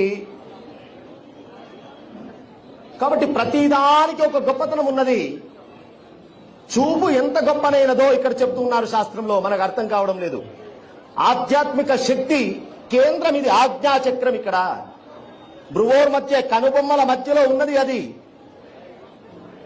ఇడా సుషుమ్న పింగళ అనేటువంటి అందుకే ఈ స్థానంలోనే బొట్టు పెట్టుకోవడం. బొట్టు ఇక్కడెందుకయ్యా పెట్టుకోవడం? ఆ స్థానం ఎంత గొప్పదో, ఆ స్థానం ద్వారా ఎంత శక్తి మనం సంపాదించుకోవచ్చో, మళ్ళీ ఆ స్థానంలో ఏ రకమైన బొట్టు పెట్టుకోవాలో కూడా చెప్పింది. అంత ఉన్నది వీక్షణకు, ఈక్షణకు, చూపుకు. అందుకే లక్ష్మి అంటే చూపు అని అర్థం. లక్ష్యతే. అమ్మ అనుగ్రహం ఉంటే నీవు ఏ లక్ష్యం పెట్టుకున్నావో ఆ లక్ష్యం పైపే నీ చూపు ఉంటుంది. అమ్మా, నీ చల్లని చూపు విశ్వమంతా ప్రసరిస్తూ ఉన్నది, కానీ ఈ తల్లి వైపు కూడా ఒక్కసారి చూడవమ్మా అని చెప్పి శంకరులు ఆ అమ్మ తరఫున ప్రార్థన చేసినారట. అమ్మా, నువ్వు పరిపూర్ణంగా చూడాల్సిన అవసరం లేదు. చూపులో కూడా 100% దృష్టి, 50% దృష్టి, గ్రహాలకి చెప్తారు పాద దృష్టి, త్రిపాద దృష్టి, కోణ దృష్టి. దృష్టిలో కూడా చాలా ఉంటుంది. యాంగిల్ 75% యాంగిల్, 100% యాంగిల్ దృష్టి శాస్త్రంలో చెప్తారు. త్రిపాద, త్రికోణ, కోణ అని. అమ్మవారిని ప్రార్థన చేస్తూ నువ్వు అలా వెళ్తున్న సందర్భంలో అమ్మా, నీ కిరిగంటి చూపు, కిరిగంటి అంటే ఏమిటో తెలుసునా? ఈ కనుబొమ్మల మధ్యలో అమ్మ చక్కగా కళ్ళకి కాటుక పెట్టుకుంటుంది. ఆ కాటుక మధ్యలో చూస్తూ ఉన్నటువంటి ఆ చల్లని చూపు, ఈ కిరిగంటి అంటే లాస్ట్ ఎండింగ్ పాయింట్ లో అట్లా పోతూ ఆ దృష్టి అయినా ఈ కుటుంబం మీద పెట్టవమ్మా. ఈ తరతరాలకి వీళ్ళకి లోటు ఉండదమ్మా, ఒక్కసారి అనుగ్రహించవమ్మా అని ప్రార్థన చేసినాట. అంటే అమ్మ కిరిగంటు చూపు పడితేనే తరతరాలకి సమృద్ధి కలుగుతున్నదంటే ఆ అమ్మ పరిపూర్ణమైనటువంటి చూపు గనక పడితే ఇక వాడికి. అందుకే లక్ష్మీ స్థానాలు వర్ణించేటప్పుడు శుద్ధ లక్ష్మీర్, మోక్ష లక్ష్మీర్, జయలక్ష్మీ సరస్వతి. ఆవిడ ఇవ్వనిది లేదు, ఆ తల్లి ఇవ్వనిది లేదు. అందుకే అమ్మవారి యొక్క బీజాక్షరాలలో, మంత్రాలలో అన్ని రకాల బీజాక్షరాల శక్తులు పెట్టినారు. మంత్రాలు సభలో చెప్పకూడదు కాబట్టి ఆ మంత్రంలో అన్ని రకాల శక్తులు ఉంటాయి. సరస్వతీదేవి బీజాక్షరం ఉంటుంది, అలాగే మాయా బీజాక్షరం ఉంటుంది, కామరాజ బీజాక్షరం ఉంటుంది. ఒక లక్ష్మీ మంత్రమే కదా, మరి సరస్వతి యొక్క బీజాక్షరం ఎందుకున్నది? మీరు సరస్వతి మంత్రం స్వీకరించండి. ఆ మంత్రంలో కూడా మళ్ళీ లక్ష్మీ సంబంధమైనటువంటి అనుగ్రహం ఇచ్చేటువంటి ఒక బీజాక్షరం ఉంటుంది. అంటే శక్తి ఒకటే, విభిన్నంగా కనబడుతున్నది. నువ్వు ప్రధానంగా ఒకటి పెట్టుకున్నావు, ఒక లక్ష్యం పెట్టుకున్నావు. ఆ ప్రధానంగా ఏదైతే పెట్టుకున్నావో ఆ శక్తి అన్ని శక్తుల నిలయం అని నువ్వు తెలుసుకో. అన్ని శక్తులు అక్కడోటి ఇక్కడోటి ఉన్నది కాదు, అన్నీ ఒక దగ్గరే ఉన్నాయనేటువంటి భావన చేయడమే ఉపాసన. అందుకే మత్ పితా రామచంద్ర, మత్సకా రామచంద్ర, భ్రాతా రామచంద్ర. నా సోదరుడు నువ్వే, నా తల్లివి నీవే, నా తండ్రివి నీవే రామా అంటూ ఉన్నా. ఉపాసన అంటే అర్థం ఏమిటి? అన్ని నీవే అని చెప్పి సరెండర్ కావడమే.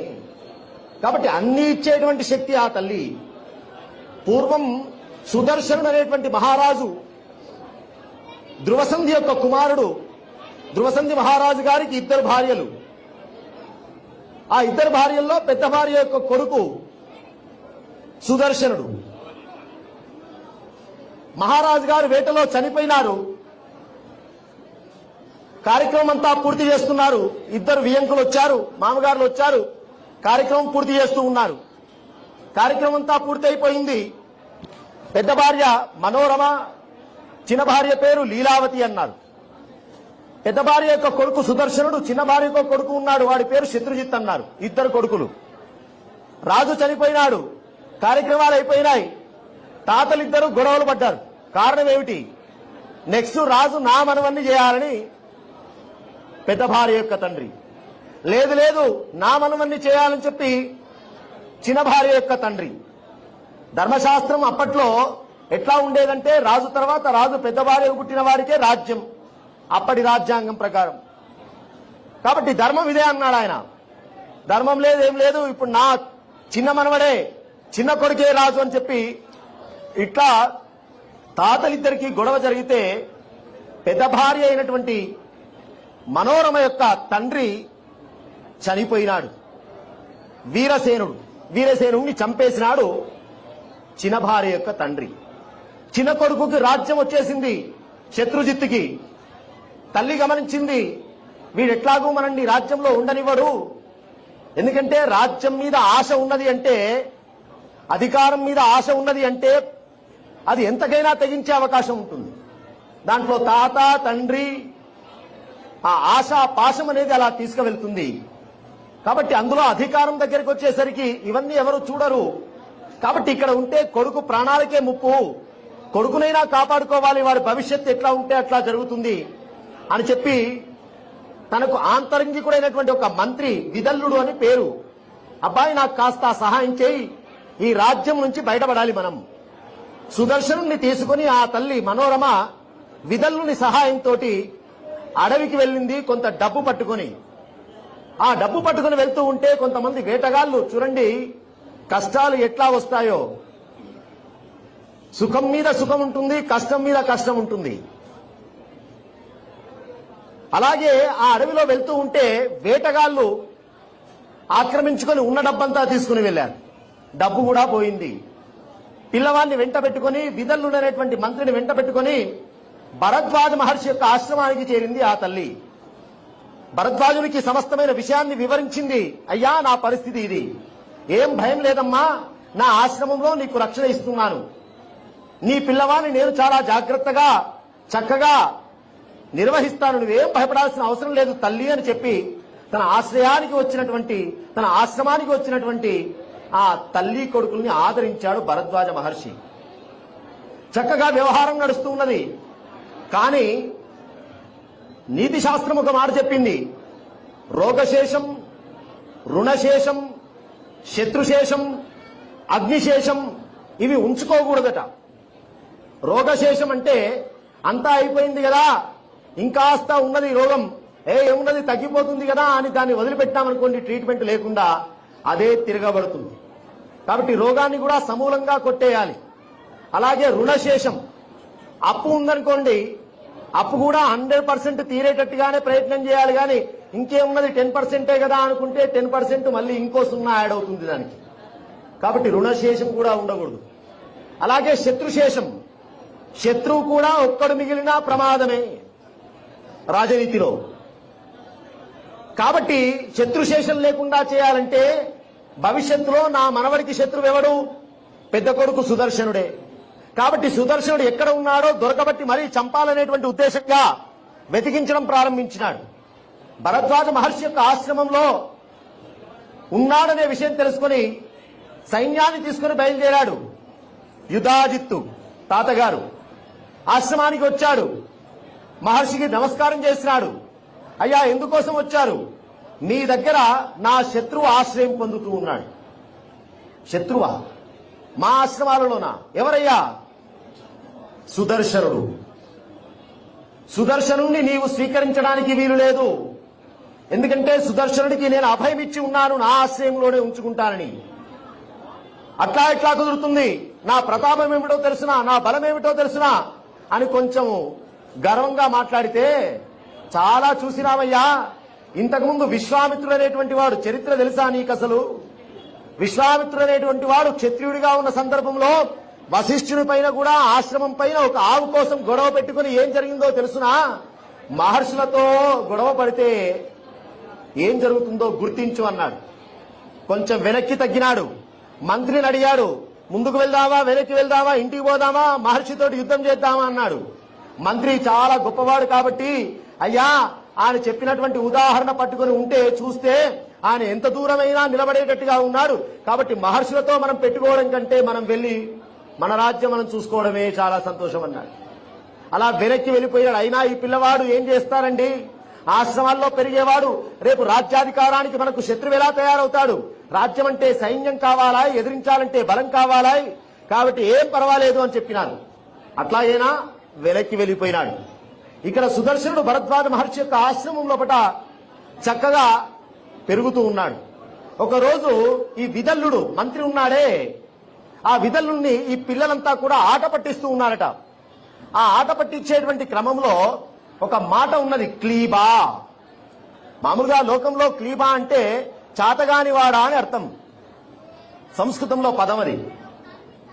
ఆ పిల్లలంతా ఆట పట్టిస్తూ క్లీబా క్లీబా క్లీబా అంటే అక్కడే దూరంగా కూర్చున్నటువంటి సుదర్శనుడికి ఈ పదం నేను ఇంతవరకు కొత్తగా ఉంది, నాకు ఇంతవరకు ఈ పదము వినబడి లేదు, క్లీబా.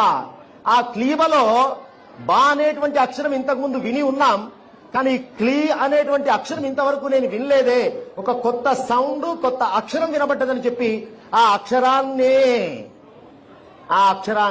మననం చేయడం ప్రారంభించినాడు. క్లీం క్లీం. చూడండి, సున్నా రహితమైనప్పటికీ కూడా వాస్తవంగా బీజాక్షరం అది, కామరాజ బీజాక్షరం అది, ఏ కోరికైనా తీర్చేటువంటి బీజాక్షరం అన్నారు. బీజాక్షరాలు ఇట్లాగే ఉంటాయి. ఓం ఐం హ్రీం శ్రీం శ్రీమాత్రే నమః, ఇవన్నీ బీజాక్షరాలు. బీజం అంటే ఏమిటి అర్థము? దీనికి బీజం అనే పేరు ఎందుకు వచ్చింది? బీజం అంటే విత్తనం అని అర్థం. బాగా ఆలోచించండి. చెట్లలో పెద్ద చెట్టు ఏమిటంటే మర్రి చెట్టు అంటారు, బన్యన్ ట్రీ. ఎంత పెద్ద చెట్టు అయినా, ఎన్ని శాఖలతో విస్తృతంగా ఉన్నా, ఎన్ని సంవత్సరాలతో ఉన్నా, దాని మూలమేమిటి? ఒక విత్తనం. ఒక విత్తనం, బీజం అంటే అర్థం ఏమిటి? ఒక విత్తనంలో ఇంత పెద్ద శక్తి ఉందా? బాగా ఆలోచన చేయండి. దాని మూలమేమిటి? మూలం ఒక విత్తనం అంటే విత్తనంలో ఇంత పెద్ద శక్తి ఉందా? అంతెందుకండి, ప్రాక్టికల్ గా మనమే ఆలోచన చేద్దాం. 6 ఫీట్ల బాడీ, అందగాన్ని, 50 కేజీల బరువు, ఇదంతా మూలస్థానం ఆలోచించండి. ఒక నీటి బిందువు అంతే కదా. అంటే మూల స్థానం ఎప్పుడు కానీ సూక్ష్మంగా ఉంటుంది, అతి సూక్ష్మంగా ఉంటుంది. అలాగే ఈ విశ్వమంతా ఇంతగా బాసిల్లుతూ ఉన్నది, కానీ మనకు కనబడుతున్నట్టుగా ఇంత స్ట్రక్చర్ ఉన్నది, కానీ దీని మూలము బీజం. స్టార్టింగ్ పాయింట్ అతి సూక్ష్మం. అది అర్థం చేసుకున్నవారు ఋషులు. అందుకే ఆ శక్తిని కొన్ని అక్షరాలలో నిక్షిప్తం చేసి, ఈ అక్షరాన్ని కనుక మీరు మననం చేస్తే యూనివర్స్ లో ఉన్నటువంటి ఒక శక్తి మీ వశమైపోతుంది అని అంత రీసెర్చ్ చేసి ప్రాక్టికల్ గా అనుభవించి మనకు బీజాక్షరాలను ఉపదేశం చేసినారు. అందుకే ప్రతి మంత్రానికి ఒక ద్రష్ట ఉంటాడు, ఒక ఋషి ఉంటాడు. ఆ ఋషి సంప్రదాయం తెలియకుండా, ఆ మంత్ర అనుష్ఠాన విధానం తెలియకుండా బీజాక్షరాలు ముట్టుకోకూడదు. ఎందుకంటే శక్తిని ఒక సిస్టమేటిక్ వేలో పొందితేనే, అది నీకు డిసిప్లిన్ గా పొందితేనే నీకు సిస్టమేటిక్ గా రక్షణ ఇస్తుంది. కానీ ఇష్టం వచ్చినట్టుగా నువ్వు శక్తిని ఆరాధిస్తాను, శక్తిని పూజిస్తాను, లేదా శక్తిని స్వీకరిస్తాను అంటే, మామూలుగా చిన్న లౌకికమైన ఎగ్జాంపుల్ చెప్పాలంటే, కరెంటు తీగలో పవర్ ఉన్నది, రాగి తీగలో, అవునా? ఆ పవర్ దగ్గరికి వెళ్లేటప్పుడు ఎంత శాస్త్రజ్ఞుడైనా చెప్పులు వేసుకుని వెళ్తూ ఉన్నాడు రక్షణగా. ఒక డిసిప్లిన్ మేనర్ ఉన్నదా లేదా?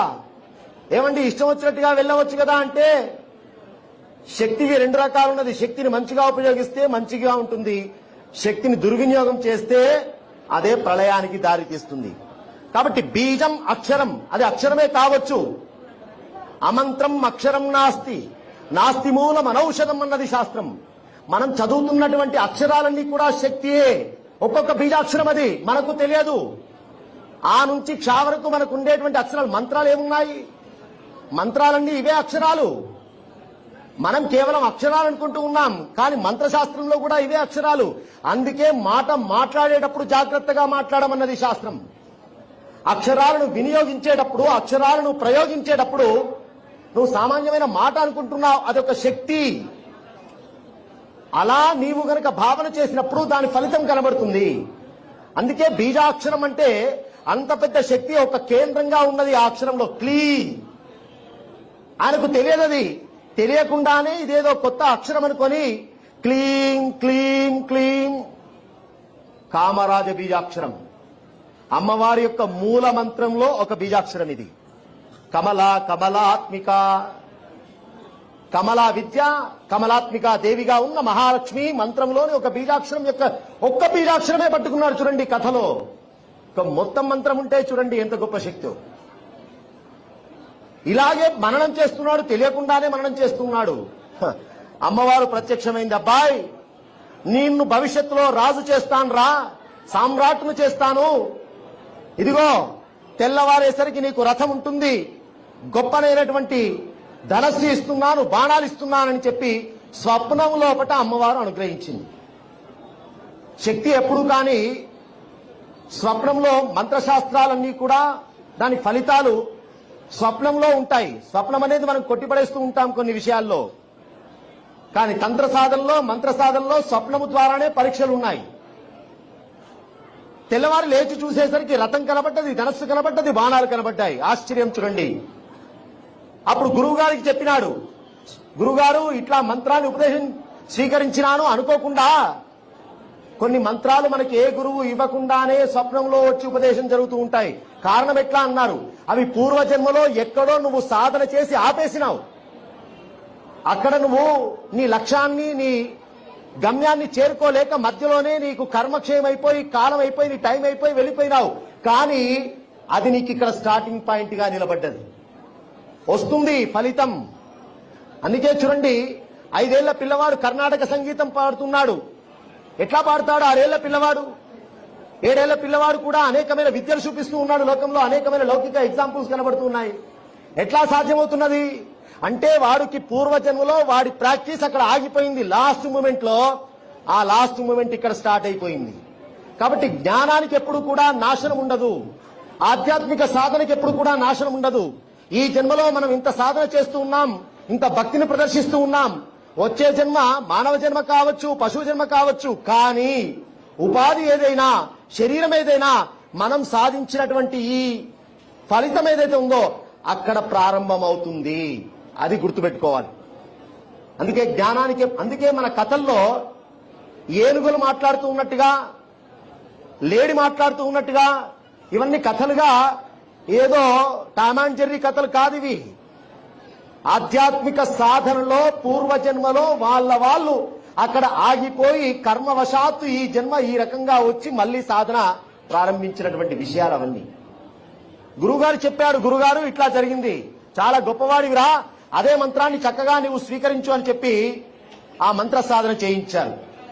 చూడండి, అమ్మ ఒక్కసారి గనక పిల్లవాడు అమ్మా అన్యథా శరణం నాస్తి, ఇక నువ్వు తప్ప నాకెవరూ తెలియదనేటువంటి ఒక్క మాట మనం మాట్లాడినామనుకోండి, మాట్లాడడం కాదు, పూర్తి 100% సరెండర్ కావాలి. మనందరం కూడా మాట్లాడుతున్నాం, అమ్మా అన్యథా శరణం నాస్తి, నాకెవ్వరూ దిక్కు లేదమ్మా, నువ్వే దిక్కు అంటున్నాం. ఎప్పటి వరకు? మన అప్లికేషన్ శాంక్షన్ అయ్యే వరకు. కానీ సుఖంలోనైనా దుఃఖంలోనైనా జన్మ చివరి శ్వాస వరకు, శ్వాస ఇచ్చిన తల్లి మళ్ళీ శ్వాస నీవే తీసుకువెళ్ళాలి తప్ప, ఈ శ్వాస ఉన్నంత కాలం నువ్వు తప్ప నాకు ఈ ప్రపంచంలో ఎవరు తెలియదమ్మా, కష్టమైనా నీతోటే చెప్పుకుంటాను, సుఖమైనా నీతోటే పంచుకుంటాను అమ్మా. ఆ భావంలో వెళ్తే యోగక్షేమం వహ. అమ్మ ఎందుకు చూడండి, అమ్మ ఎందుకు చూడదు? అంత కరుణామయమైనటువంటి తల్లి. అందుకే అన్ని స్వరూపాలలో లక్ష్మీమాతకు ఉన్నటువంటి గొప్పతనం చాలా ఉంది. మిగతా మూర్తుల కంటే కూడా లక్ష్మీమాతకున్న గొప్పతనం ఏమిటంటే అమ్మ చూపు చాలు. ఆ అమ్మ చూపు ఎప్పుడు కూడా వాత్సల్య కరుణ. అమ్మవారిని వర్ణించేటప్పుడు చెప్తాడు, వాత్సల్యం తప్ప ఆ చూపులో ఇంకొకటి కనబడదట, ప్రేమ తప్ప ఆ చూపులో ఇంకొకటి కనబడదు, కోపం అనేది అసలు అమ్మ చూపులోనే కనబడదు. అలాంటి అమృత వాత్సల్యాన్ని కురిపించే తల్లి ఆ తల్లి. ఇక్కడ చూడండి, నీకు రాజ్యం ఇస్తానరా అని చెప్పడం కాదు, పిల్లవాడికి ఆ రకమైనటువంటి ప్రణాళికలో కాశీ మహారాజు సుబాహుడు అని చెప్పి ఆయనకు కుమార్తె ఉన్నది, శశికళ అని చెప్పి అమ్మాయి పేరు. ఆ అమ్మాయికి వివాహం చేద్దామనుకుంటూ ఉన్నారు. కాబట్టి ఈ అమ్మాయి కూడా అమ్మవారి ఉపాసకురాలు. కాబట్టి ఈ జంటను మనమే కలపాలని చెప్పి అమ్మవారే నిర్ణయించుకున్నది. ఎవరిని కలుపుతున్నారు చూడండి. లోకంలో భార్యాభర్తల బంధం ఏర్పడాలంటే దదామీతి అగ్నిర్వదతి హంతేది సత్యం చంద్రమా ఆ పశ్సత్యమాభరన్. మంత్రాలలో చెబుతూ ఉన్నారు. దేవతలంతా, ఇంద్రాది దేవతలంతా మనం అనుకుంటాం ఇక్కడ మ్యాట్రిమోని వాళ్ళు కలిపినారని. కాదు కాదు, ఇంద్రాది దేవతలు ఈ జంటను కలిపినారు. అందుకే బ్రహ్మగారి బంధం ఏర్పడ్డది అక్కడ, బ్రహ్మబంధం అని పేరు.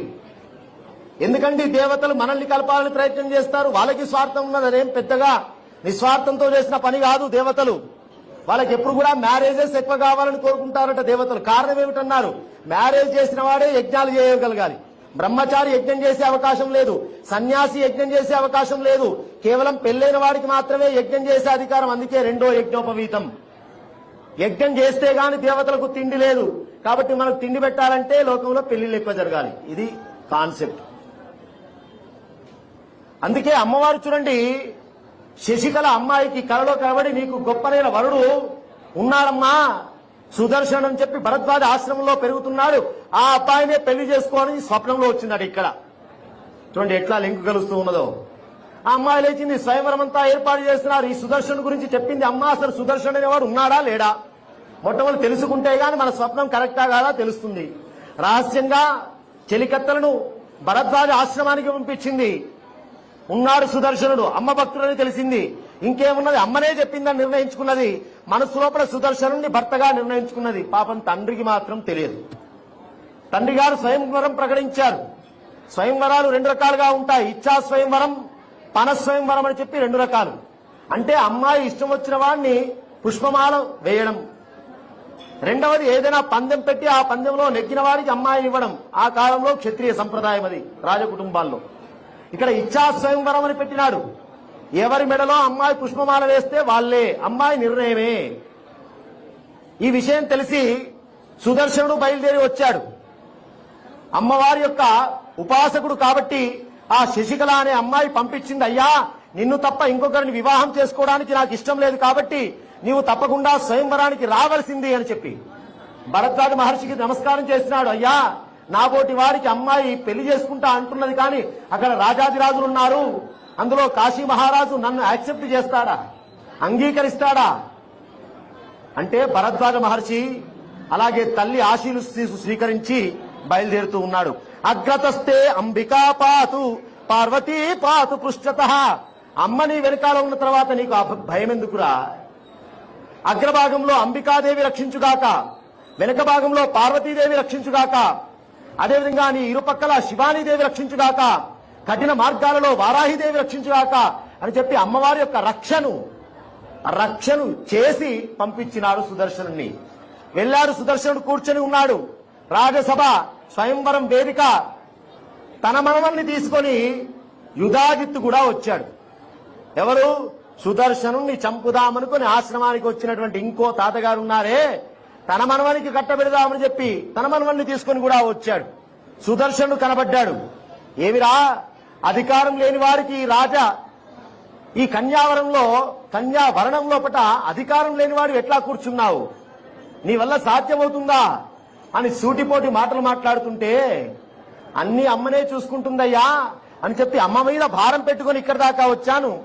అమ్మ మీద విశ్వాసం లేని వాడి మాటలు ఇట్లా ఉంటాయి, అమ్మ మీద పరిపూర్ణమైన విశ్వాసం కలిగినటువంటి నా స్థితి నువ్వు చూస్తావులే అన్నాడు ఆయన. అంత పరిపూర్ణమైన విశ్వాసం కలిగి ఉన్నాడు ఆయన. ఇంతలో యుధాజిత్తు పేచీ పెట్టినాడు. రాజకుమారుడు మాత్రమే కాని రాజ్య అధికారం లేదు, కాబట్టి ఈయన వెంటనే పంపించండి అని. అంటే అక్కడ ఉన్న వాళ్ళ మధ్యలో రెండు వర్గాలు ఏర్పడ్డాయి. ఆయన రాజకుమారుడు కాబట్టి కూర్చునే అర్హత ఉన్నదని కొంతమంది, అధికారం లేకుండా ఎలా కూర్చుంటా అని కొంతమంది. ఇలా గలాటా జరుగుతుంటే రేపటికి వాయిదా వేసినాడు కాశీ మహారాజు. రాత్రి అమ్మాయి దగ్గరికి పోయినాడు. అమ్మాయి మనస్సు స్వయంవరంలో లేదు, సుదర్శనుడే పెళ్లి చేసుకుందామని ఉన్నది గ్రహించాడు. చెప్పి చూసినాడు, అమ్మాయి వినలేదు. చివరికి ఏం చేయాలో అర్థం కాలేదు. మరి ఈ మాట ముందుగానే చెప్తే స్వయంవరమే ప్రకటించే వాళ్ళం కాదు, ఇంతమంది రాజులు వచ్చేవాళ్ళు కాదు. ఇంతమంది రాజులు వచ్చిన తర్వాత నువ్వు సుదర్శనుని పెళ్లి చేసుకుందామంటే ఇదివరకే గొడవ జరుగుతున్నది అక్కడ. రేపు నా రాజ్యం మీద ప్రమాదం వస్తుంది, అందరూ కట్టగట్టుకుని రాజ్యం మీద పడితే. అమ్మా నువ్వు సుదర్శనుని తప్ప ఎవరినైనా పెళ్లి చేసుకోను, నేను సుదర్శనుని తప్ప ఇంకొకరిని చేసుకోను, అమ్మ నాకు ఆజ్ఞ ఇచ్చింది.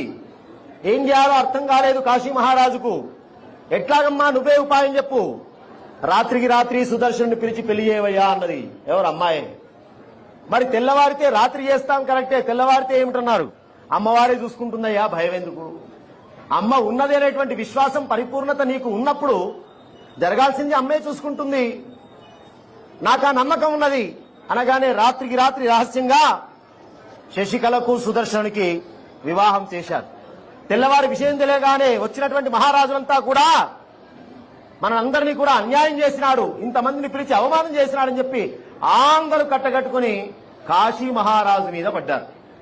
ఏం చేయాలి, ఒక్కడాయ్ ఇంతమంది సైన్యంతో వస్తున్నారాయ్, అల్లుడున్నాడు సుదర్శనుడు, పోనీ ఆయన సైన్యం ఉన్నదా, ఆయన ఒంటరి వాడే, అల్లుడా ఏం చేద్దామన్నారు, ఎందుకు మామగారు భయపడుతున్నారు, మన వెనుకాల ఎవరు లేరనుకుంటున్నారా, అమ్మ ఉన్నదయ్యా, ఆ అమ్మే అన్ని చూసుకుంటుంది అని చెప్పి అమ్మవారిని ఒక అద్భుతమైనటువంటి స్తోత్రం చేసినాడు. అమ్మ ఉన్నదనేటువంటి విశ్వాసంతో పిలిచినాడు కాబట్టి యుద్ధ భూమిలో సాక్షాత్తు అమ్మనే దిగింది. ఆ రోజు కాశీ పట్టణంలో తన భక్తుణ్ణి కాపాడుకోవడం కోసం అమ్మవారే మందారతరు పుష్పమాలికలు ధరించి వివిధ భూషలనంగా వినుతి దాల్చి సింహవాహనం పైన అమ్మ రానే వచ్చింది. ఇక అమ్మ వచ్చిన తర్వాత ఇక ఉంటుందా సైన్యమంతా చెల్లాచెదురైపోయినారు. అమ్మవారిని స్తోత్రం చేసినారు మామ అల్లులు ఇద్దరు. ఆ విధంగా రాజ్యం వచ్చింది. ఇదంతా కారణం ఎట్లా అన్నారు, కేవలం సుదర్శనుడు జపం చేసినటువంటి క్లీం అనేటువంటి కామరాజ బీజాక్షరం యొక్క మహిమ. ఇది కమలాత్మిక విద్య. అమ్మవారి యొక్క లక్ష్మీమాత యొక్క దివ్యమైనటువంటి మంత్రంలో, అద్భుతమైనటువంటి మంత్రంలో ఒక బీజాక్షరం. అలాంటి ఆ అమ్మను మనం ఆరాధిస్తే ఆ అమ్మ యొక్క అనుగ్రహం ఎంత గొప్పగా ఉంటుందో ఒక్కసారి ఆలోచన చేయండి. అమ్మ చూడండి, డబ్బు ఉండడం గొప్పతనం కాదు, శక్తి ఉండడం గొప్పతనం కాదు, కానీ వినయం ఉండడం గొప్పతనం. ఇంత లోకానికి ఇంత గొప్పనైనటువంటి శక్తి ఇస్తున్నటువంటి తల్లి నారాయణ యొక్క పాదాలు పట్టుకొని ఉన్నది. ఎందుకయ్యా కాళ్ళు పట్టుకున్నది? అంత వినయాన్ని ప్రదర్శిస్తూ ఉన్నది. చాలా మందికి లక్ష్మి కావాలి అనుకుంటూ ఉంటాం, కానీ లక్ష్మి ఎవరిని కావాలనుకుంటున్నదో ఆయన మనం కావాలనుకుంటే లక్ష్మి ఆటోమేటిక్ గా వస్తుంది. ఇది సూత్రం. అందరూ లక్ష్మీదేవి రావాలంటూ ఉన్నాం, కానీ లక్ష్మీదేవి ఎవరిని వదిలిపెట్టి రాదు. ఆవిడ ఎక్కడ ఉన్నది, ఆవిడ రావాలంటే ఆయన కూడా రావాలి. కాబట్టి పిలిచేటప్పుడు ఎప్పుడు కూడా లక్ష్మీనారాయణ తత్వం. ఎందుకు? వక్షస్థలంలో ఉన్నటువంటి తల్లి ఆవిడ. కాబట్టి నారాయణుడి యొక్క అనుజ్ఞతోటి, నారాయణుడి యొక్క నామంతో కూడా లక్ష్మీదేవి దివ్యంగా మన ఇంటి లోపల అనుగ్రహిస్తుంది అన్నారు. ఏ ఇంట్లో లక్ష్మీదేవి ఉంటుంది అనే చర్చ వచ్చింది పురాణాల్లో. ఏ ఇంటి లోపట్నైతే తులసి అర్చన చక్కగా జరుగుతుందో, ఏ ఇంటి లోపట్నైతే సంధ్యాకాలాదుల్లో నిద్రపోరో, ఏ ఇంటి లోపట్నైతే చక్కగా ఉభయ సంధ్యల్లో దీపారాధన జరుగుతుందో, ఏ ఇంటి ముంగిట చక్కగా అలంకారం జరిగి ఉంటుందో, ఏ ఇల్లు స్వచ్ఛగా శుభ్రంగా శుచిగా నియమవంతంగా ఉంటుందో ఆ ఇంటి లోపటికి అమ్మవారు వస్తుందట. అమ్మవారు చెప్పినటువంటి ప్రాంతాలు. ఇక వచ్చే ప్రాంతాలు చెప్పుకుంటే సరిపోయి, ఇక రాని ప్రాంతాలు చెప్పుకోవాల్సిన అవసరం మనకు లేదు. ఆ అమ్మవారికి భార్గవి అని ఇంకో పేరున్నది. భృగు మహర్షి వారి యొక్క పుత్రికగా వచ్చింది కాబట్టి భార్గవి అని పేరు. భృగు మహర్షి వారు చాలా గొప్పవారు. ఆయన అమ్మవారిని ఆరాధించి, అమ్మా నీవు నాకు పుత్రికగా రావాలి అంటే ఒకానొక సందర్భంలో ఆయనకి పుత్రికగా వచ్చింది ఆ తల్లి, అందుకే భార్గవి అని పేరు. ఇంకొక సందర్భంలో అమ్మవారు లక్ష్మీం క్షీరోదశ సంభవాం, పాల సముద్రం నుంచి వచ్చింది అమ్మ.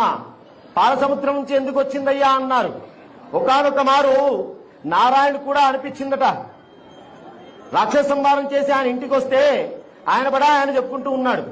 లక్ష్మీమాత అన్నది, శక్తి స్వరూపం నేను ఉండే బట్టికే నడుస్తున్నదయ్యా ఇల్లంతా, నీ వ్యవహారం అంతా అని ఒక్క మాట అన్నది. నువ్వు లేకుంటే ఏం నడవదా అన్నాడు ఆయన. అయితే చూద్దాంలే అనుకున్నది, ఆవిడ వెళ్ళిపోయింది. అమ్మ వెళ్ళిపోతే పరిస్థితి ఏమిటో తెలుసునా? చాలా మంది అనుకుంటూ ఉంటారు, కానీ ఒక్కరోజు ఇల్లాలు గనుక ఇంట్లో లేకుంటే తెలుస్తుంది అసలు విషయం ఏమిటో. అట్లాగే జరిగింది నారాయణుడికి కూడా. అయితే చూద్దాంలే అన్నారు. లక్ష్మీమాత వెళ్ళిపోయింది. చూడండి, వెంకటేశ్వర స్వామి కనీసం లక్ష్మీమాత పక్కన ఉన్నప్పుడు అప్పు చేయాల్సిన పరిస్థితి ఏమిటండి? అమ్మ వైభవం అప్పుడు తెలియలేదు, అమ్మ వెళ్ళిపోయిన తర్వాత తెలిసింది అయ్యవారికి. కాబట్టి ఎవడి పరిస్థితి అయినా అంతే. అందుకోసమే అమ్మవారు వెళ్ళిపోయిందట. ఎక్కడికి వెళ్ళిపోయింది? పాల సముద్రంలోకి వెళ్లి కూర్చున్నది. సముద్రుడు కోరినాడు, అమ్మా ఆయన కాకుంటే మా ఇల్లున్నది రావమ్మా, ఎంతమంది పిలువరు? కాబట్టి మా ఇంటికి రావమ్మా అంటే సముద్రంలోకి వెళ్లి దాక్కుని ఉన్నది. అదే సమయంలో ఇంద్రుడు గర్వంతో ఒక పని చేసినాడు. దూర్వాస మహర్షి వైకుంఠానికి వెళ్లి నారాయణుడి దగ్గర నుంచి ఒక పుష్పమాలను ప్రసాదంగా తీసుకుని వెళ్తూ ఉంటే ఇంద్రుడు కనబడ్డాడు. కనబడేసరికి ఆ ఇంద్రునికి భగవంతుని యొక్క ప్రసాదం ఒక్కడు స్వీకరించకూడదు, నలుగురికి ఇచ్చి స్వీకరించాలి. అందుకోసమే ఇంద్రుడు కనబడ్డాడు కదా, ఈ పుష్పమాలను తీసుకొని ఇంద్రా ఈ పుష్పమాలను నువ్వు ధరించు, స్వీకరించు, ఇది నారాయణుడి యొక్క వక్షస్థలం దగ్గర అర్చింపబడ్డది, ఇది అంత సాధ్యం కాదు, ఎవరికి దొరకదు ఇది అని చెప్పి ఆ పుష్పమాలను ఇస్తే అప్పటికే చుట్టూ అప్సరసా స్త్రీలు ఉన్నారు. కొంచెం గర్వం, అధికారం అనే గర్వం స్త్రీల మధ్యలో ఉన్నాడాయ్. ఆ దూర్వాస మహర్షి ఇచ్చినటువంటి ఆ పుష్పమాల ప్రసాదం అనేటువంటి భావన లేకుండా ఇది మామూలు పుష్పమాల అనుకొని ఆ పుష్పమాల తీసి పడేసినాడు. ఆ పడ్డది ఎక్కడ పడ్డది? తన వాహనమైనటువంటి ఏనుగు మీద పడ్డది. మనం మామూలుగా ఇచ్చేది కొబ్బరి చిప్ప కావచ్చు, అరటి పండు కావచ్చు, యాపిల్ పండే కావచ్చు. అది భౌతికమైనటువంటి భావన గనక ఉంటే అది నీకు శక్తి ఇవ్వదు. ఇది ఆధ్యాత్మికమైనటువంటి శక్తి కేంద్రంలోకి వెళ్లి భగవంతుని యొక్క స్పర్శ కలిగి భగవద్ ఆవరణంలో ఉండి వచ్చిన వస్తువు కాబట్టి ఇది భగవత్ శక్తితో నిండి ఉన్నది. ఆ శక్తిని నేను స్వీకరిస్తే నేను కూడా శక్తివంతున్నవుతాననేటువంటి భావన ఉంటేనే ప్రసాదం తిన్నదానికి ఫలితం ఉంటుంది. లేకుంటే యాపిల్ టేస్ట్ ఎట్లా ఉన్నది, అరటిపండు గుజ్జిపోయిందా, ఇదే విచారం ఉంటుంది. ప్రసాదం టేస్ట్ లేదండి, పులిహోర మిన్న బాగుంది, నిమ్మకాయ బ్రహ్మాండంగా వెండినారు అంటే టేస్టుల దగ్గరే ఆగిపోయింది మనది. అలాగే ఇంద్రుడు కూడా ఆ పుష్పమాలను తీసి పడేస్తే తన వాహనమైనటువంటి గజరాజు మీద పడ్డది. ఎవరిది అది? వక్షస్థలంలో లక్ష్మీ స్థానం నుంచి పెట్టబడ్డది కదా. ఆ ఐరావతము ఇంకా నీ మాట నేనెందుకు వినాలయ్యా, నాకు కూడా శక్తి వచ్చిందని చెప్పి ఇంద్రుడిని వదిలిపెట్టిపోయింది. దేవతలు పరిగెత్తుకుంటూ వచ్చారు. ఇంద్రా ఇప్పుడు నువ్వు స్వర్గానికి వస్తే లాభం లేదు, ఏమైంది? రాక్షసులు వచ్చారు, బలిచక్రవర్తి వచ్చాడు, మొత్తం ఆక్రమిస్తూ ఉన్నారు, నువ్వు అక్కడికి పోయినావా, ప్రాణాలకే ప్రమాదం అన్నారు. ఇంతలో ఏమైందయ్యా చూస్తే అర్థమైపోయింది. సత్యనారాయణ స్వామి వ్రత కథ తెలుసు కదా అందరికీ. అక్కడ కూడా ప్రసాదం వదిలిపెడితే ఏం జరిగిందో తెలుసు కదా. అలాగే ఇక్కడ కూడా రాజ్యం పోయింది. నారాయణ అని పోయినాడు. పోతే అయ్యా నీ పరిస్థితి ఎట్లా ఉన్నదో నా పరిస్థితి అట్లాగే ఉన్నది అన్నాడు ఆయన. ఎందుకంటే అక్కడ కూడా అమ్మవారు వెళ్ళిపోయింది. మరి ఏం చేద్దాం? ఇక పని చేద్దాం. అమ్మవారు క్షీరసాగరంలో ఉన్నది కదా, ఆ క్షీరసాగరాన్ని మధించి మదనం చేస్తే, మదనం అంటే అర్థం ఏమిటంటే అంతర్మథనం అంటాం మనం. మదనం అంటే మన మనస్సు లోపల తప్పు జరిగిందనేటువంటి ఒక పరితాపం మధింపబడడం.